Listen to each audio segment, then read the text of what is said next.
Assalamualaikum warahmatullahi wabarakatuh. Perkenalkan, nama saya Nur Halimah. Di sini saya akan melanjutkan tugas dari mata kuliah Akuntansi Manajemen sesi ke-15 yang diampu oleh dosen Dr. Gustian Juanda.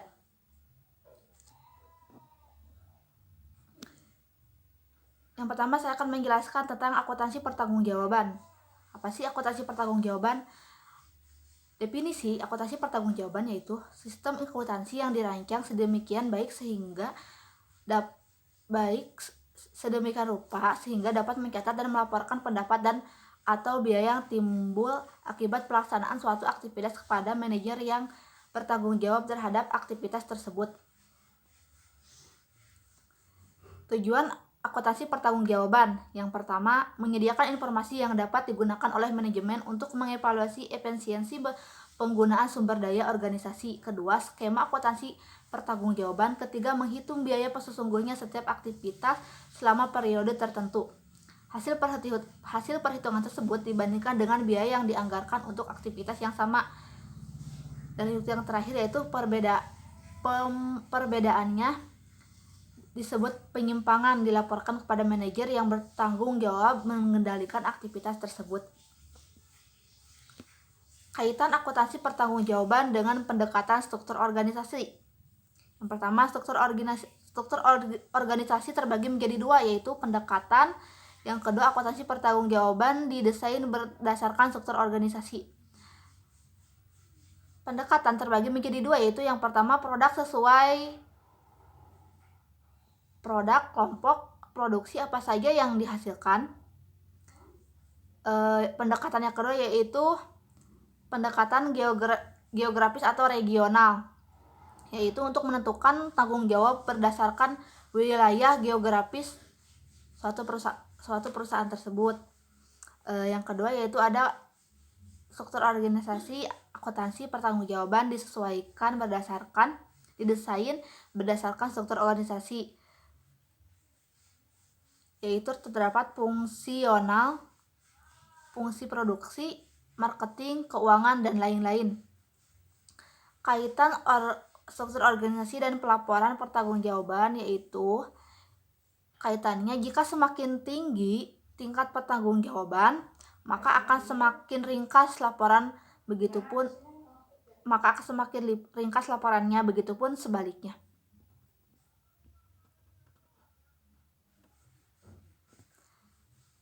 Penentuan pihak yang mengendalikan biaya. Pihak yang mengendalikan biaya yaitu yang pertama, sistem akuntansi bertanggung jawab yang efektif harus memisahkan biaya terkendali dengan biaya yang tidak terkendali. Kedua, asumsi dasar akuntansi pertanggungjawaban adalah individu yang berwenang mengendalikan aktivitas harus bertanggung jawab terhadap biaya yang timbul akibat pelaksanaan aktivitas tersebut. Ketiga, mengidentifikasi biaya yang terkendali oleh manajer unit operasi merupakan pekerjaan yang sulit. Keempat, biaya setiap unsur pengeluaran terdiri atas dua elemen, yaitu yang pertama elemen harga per unit dan kuantitas yang digunakan. Apabila suatu biaya dapat ditelusur dan dibebankan langsung ke suatu departemen dan jumlahnya dipengaruhi oleh perubahan aktivitas departemen, maka biaya tersebut termasuk biaya terkendali oleh manajer departemen. Tanggung jawab terhadap BOP pabrik yaitu yang pertama, unsur overhead ada yang dapat dibebankan secara langsung ke suatu departemen dan menjadi tanggung jawab langsung kepala departemen, dan sebagian lagi berasal dari alokasian untuk penentuan tarif BOP. Biaya hanya perlu dialokasi apabila manajer departemen menerima alokasi dapat mengendalikan biaya yang dialokasikan. Departemen juga pemakai harus mengetahui harga jasa sebelum membeli sehingga dapat mempertimbangkan biaya dan manfaatnya. Jadi itu tanggung jawab akuntansi pertanggungjawaban terhadap BOP pabrik.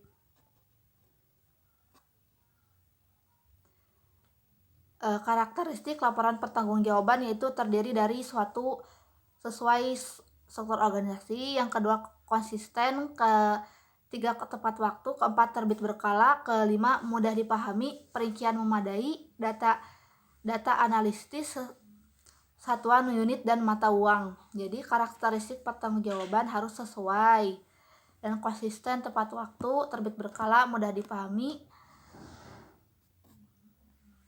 dan lain sebagainya.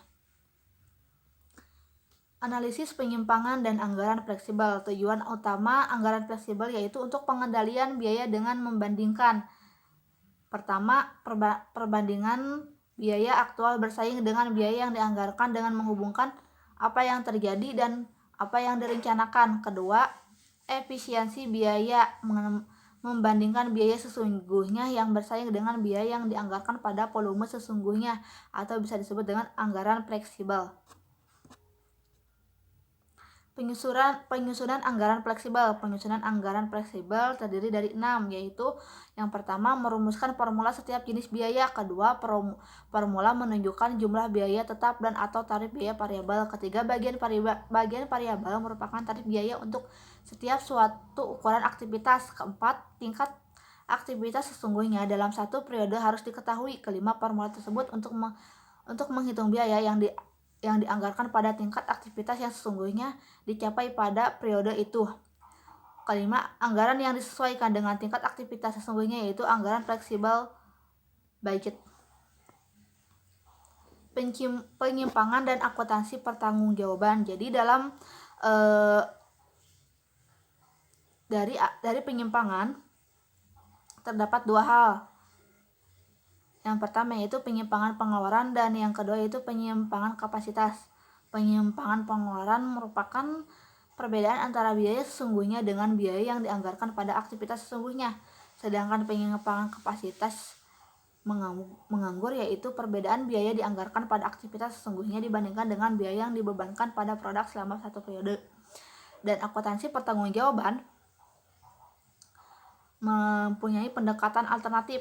Itu yang pertama, akuntansi sebagai alat evaluasi merupakan perkembangan logis manajemen gaya otokratis. Manajemen bertugas mengarahkan yang harus terampil dan berwawasan luas untuk mengambil keputusan. Kedua, gaya manajemen partisipatif. Manajer dan karyawan bertanggung jawab bersama sebagai anggota tim manajer sebagai fasilitator bukan direktur. Ketiga, penggeseran penekanan dari kinerja tim menimbulkan pertanyaan mengenai kegunaan akuntansi pertanggungjawaban sebagai dasar untuk mengevaluasi kinerja manajer. Kritik kegunaan akuntansi pertanggungjawaban dibagi menjadi dua, yaitu yang pertama, perilaku disfungsional manajer.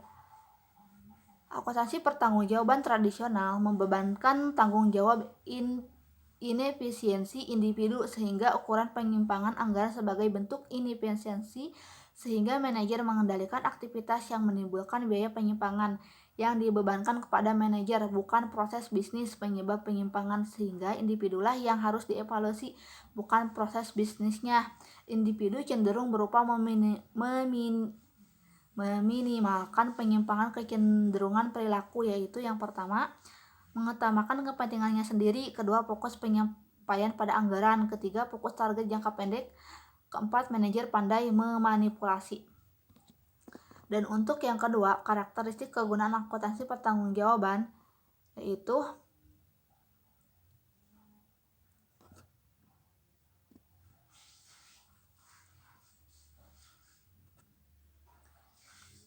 yaitu alternatif evaluasi kinerja, yaitu dengan cara tren kinerja sesungguhnya antar waktu, anggaran berbasis pembelajaran, kegunaan informasi bagi manajer. Dan untuk yang kedua yaitu akuntansi pertanggungjawaban tradisional, biaya dilaporkan ke manajer sehingga sebagian besar akuntansi pertanggungjawaban membuat dasar anggaran dengan ukuran volume yang tidak selalu terkait dengan terjadinya biaya. Data pengembalian akuntansi pertanggungjawaban terlalu ringkas berupa data keuangan yang tidak mudah diinterpretasi oleh manajer tingkat operasi.